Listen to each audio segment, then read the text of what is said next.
Informasi ini dikutip dari Dr. Reysa Broto Asmoro. Bagaimana 14 hari mampu menghentikan laju penularan COVID-19? Yang perlu kita ketahui, anak-anak memang senang libur sekolah 14 hari.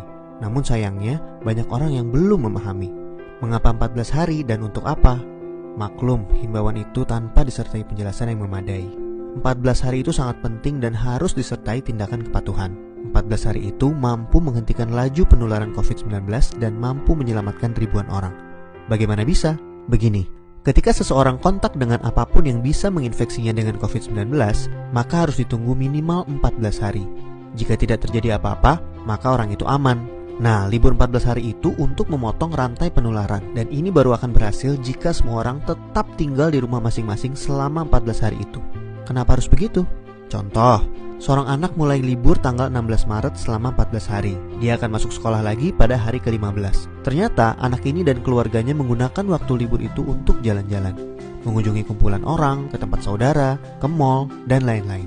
Seandainya dia jalan-jalan di hari ke-10 dan tertular COVID-19 di tempat yang ia kunjungi, mungkin pada hari ke-14 atau 15 belum ada tanda-tanda dia sakit, tetapi dia sudah membawa COVID-19 di tubuhnya dan berpotensi menularkan. Andai dia masuk sekolah pada hari ke-15 dan seterusnya, maka 14 hari libur sekolahnya itu tidak ada gunanya.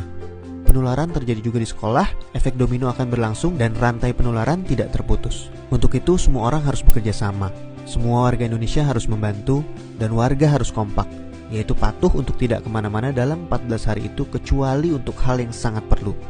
Waktu 14 hari itu berguna untuk saling pantau. Jika ada orang yang menunjukkan gejala-gejala menderita serangan COVID-19, bisa segera ditangani dan hopefully penularannya hanya stop di dia, karena dia tidak kontak dengan orang lain dalam 14 hari itu. Jadi, mari kita mengisolasi diri untuk diri sendiri dan orang lain. Mungkin pula dalam skala besar untuk umat manusia. Mohon bantuannya untuk share dan jelaskan hal ini kepada orang lain, supaya semua patuh dan pemerintah terbantu untuk stop penularan COVID-19. Jika tidak, maka 14 hari libur itu percuma. 14 tahun pun tak bisa stop penularan. Semoga kondisi dunia segera pulih.